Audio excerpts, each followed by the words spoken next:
SPCA Inspector Tristan Wilcox is responding to a call from a resident concerned about some sick horses left unattended in a neighbouring field. They're not in terrible body condition, obviously got overgrown feet. Now, you're concerned about fur loss as well? Like on the back there. What I might do is I'll go and grab some feed and I'll get them to come over and we'll have a closer look at them. The owners of the paddocks live next door. They offered their land for grazing to the horse's owner, who hasn't been seen since.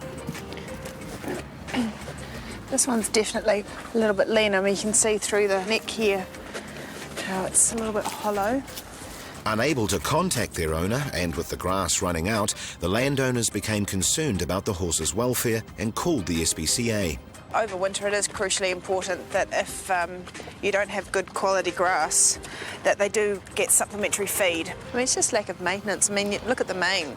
Poor thing's got twigs and all sorts through it. It's just a typical lack of care. Tristan's keen to solve the mystery of these horses, and while checking this horse, she recognises branding on its shoulder that she's come across before. Tristan's suspicions sent her on a trail that leads to a property the SPCA visits regularly. This is where the horses come from. I'm almost 100% positive. There's a large range of animals on the property here in various states of health. This horse over here has got an obvious rub wound from a cover, but he won't let me get close enough to have a good look. The two pigs that are now out free running around the property, they actually used to be kept in this circular pen, as well as a llama that we've removed from here previously. Tristan's been here many times, but on this visit, not all the animals are in bad condition. I don't know why they insist on keeping them in a horse stable. They do have water. Let's see if they've got any hard feed.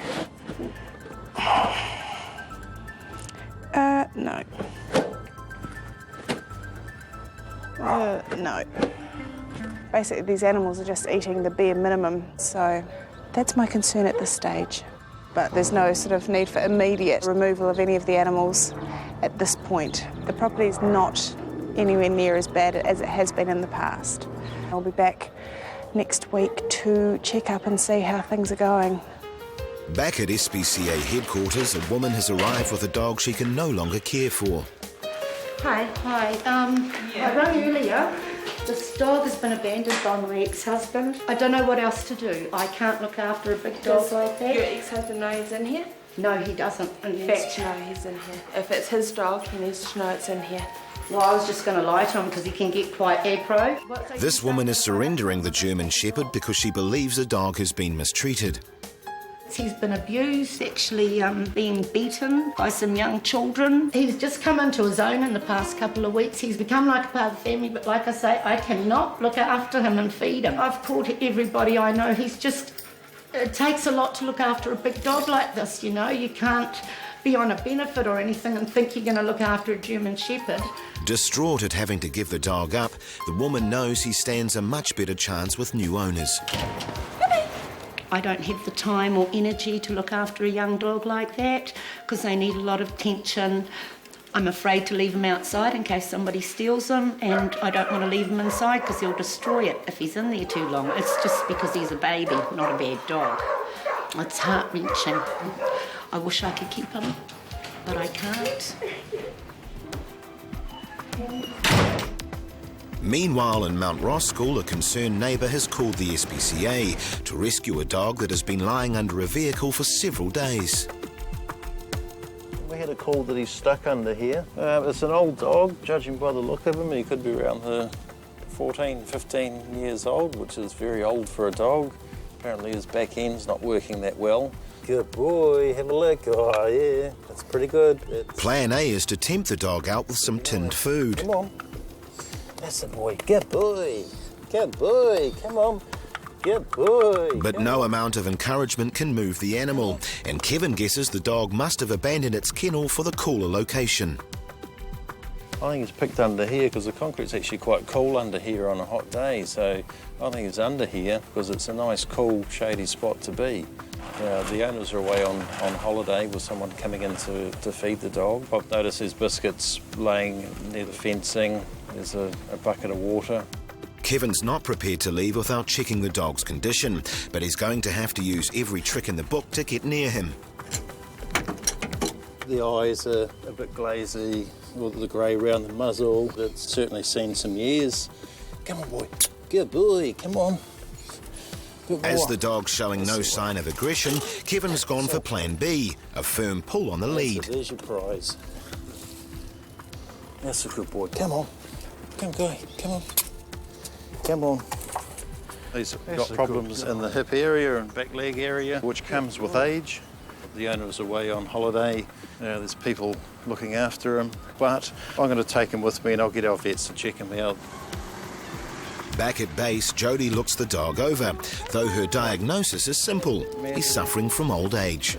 And when I palpate his hips, he's sore. So I think this isn't neurological. I think it's more arthritis. It's pretty classic arthritis where it takes him a while to get up, but once he gets up and starts walking, then he kind of warms up a little bit. So I think we've just got a case of a really old dog.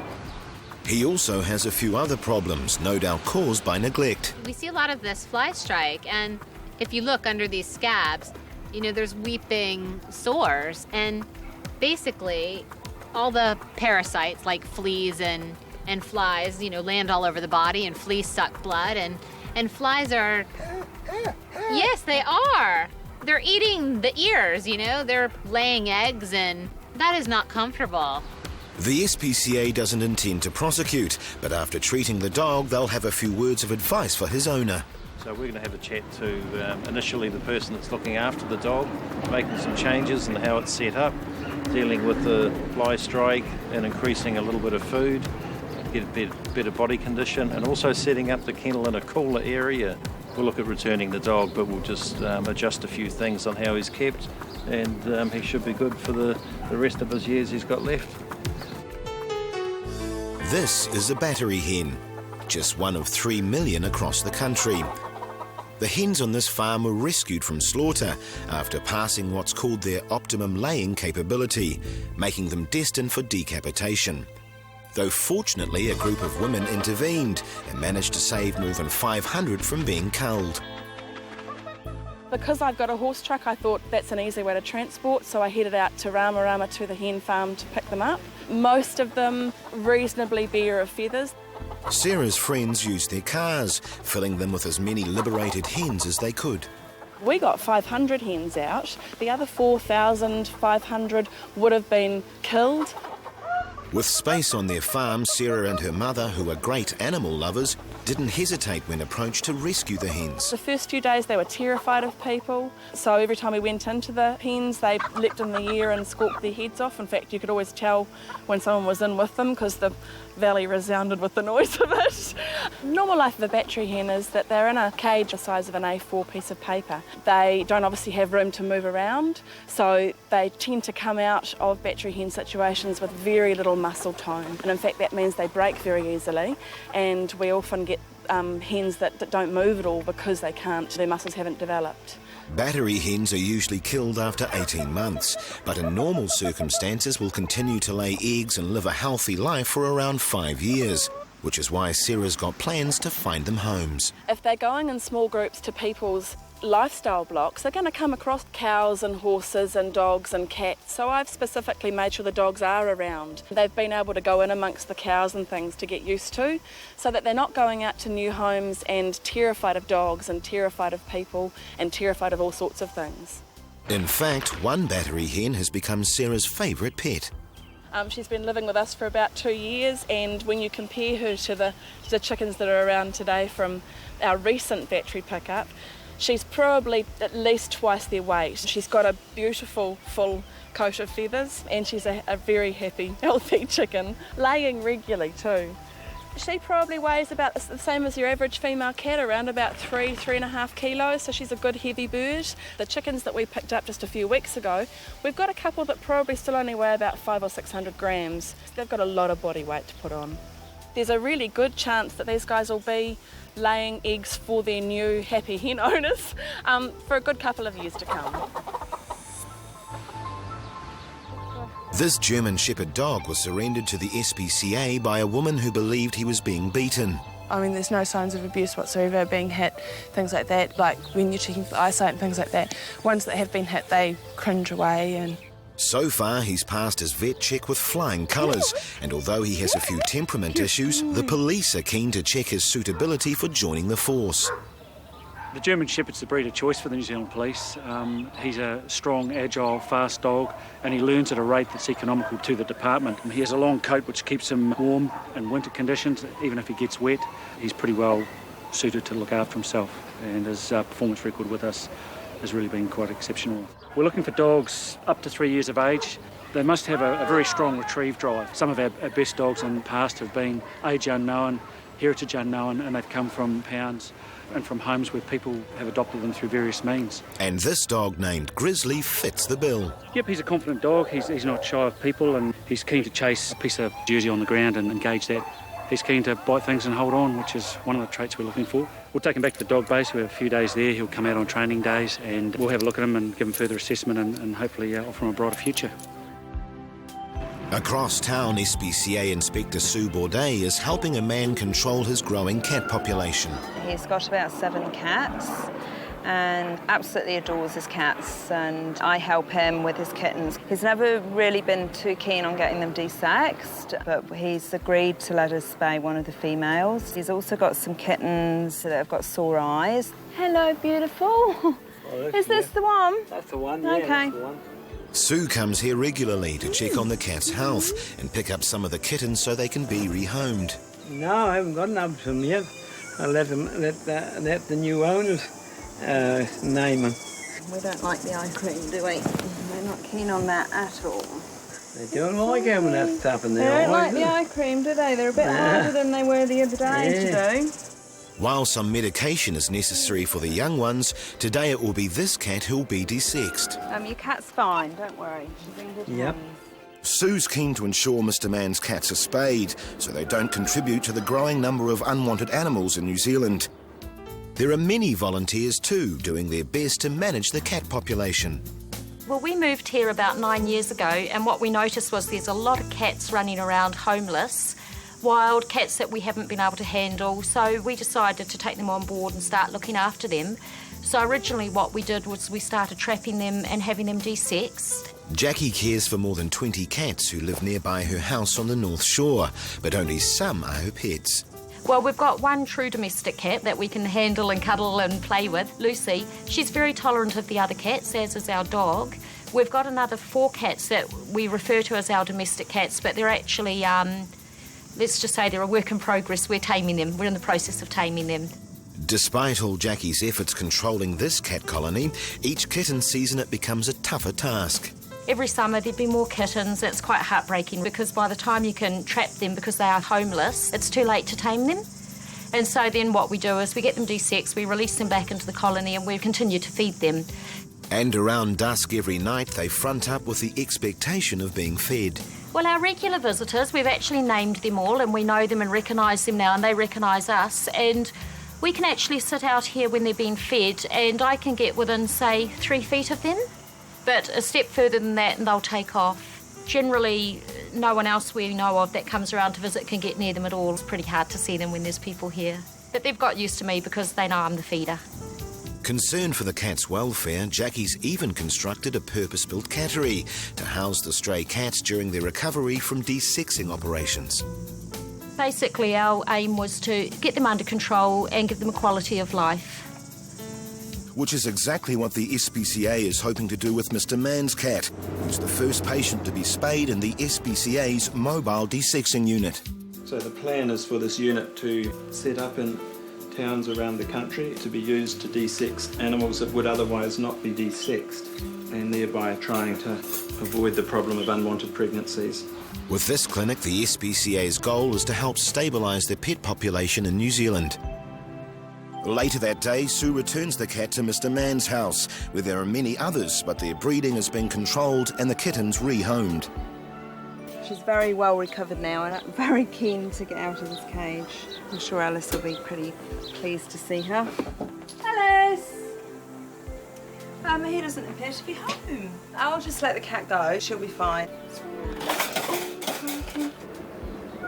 In an attempt to limit the cat colony here, Sue has her eye on who's next in line for desexing. She's the mother of the one we've just spayed, so this is the one we'll hopefully do next time. Out on the road, Inspector John Hedemeier has been called to a property near a busy highway. We've just received a complaint regarding 3 dogs on the property. One dog's apparently kept in a crate, second dog's locked in a shed, and the third dog, I believe, is free running on the property. So our caller that phoned in is concerned regarding the condition of the dogs that are locked up. No one seems to be home, so I'm just going to have a look on the property, check the dogs out. And it doesn't take him long to find the first one. There's some sort of enclosure set up. There's a dog here, it's got water, it's got shelter. The problem here is that it's on a short chain. John intends to solve the problem by providing a longer lead, and on his return, he's interrupted. You can hear him. Unbelievably, 2 pups are imprisoned in this large wooden box. There's 2 pups just locked in here. They've made it into a kennel. However, what they've done is blocked off the entrance to keep the dogs contained in this part. This is not acceptable, the situation that the dog's in, so we need to improve that situation. Hey guys. Hey puppy, puppy, puppy. Come on. I'd say they'd be about 4 or 5 months, these guys. So I'll just take them back to base, hold them until I've spoken with the owners and the situation's sorted out. The 2 pups will be taken back to base, but John still needs to help out the older dog. He's got a bit of fly stroke on his ears, but it's not so bad. The ideal situation is for the owners to fix up the hole in the fence there and keep the puppies contained in this enclosure.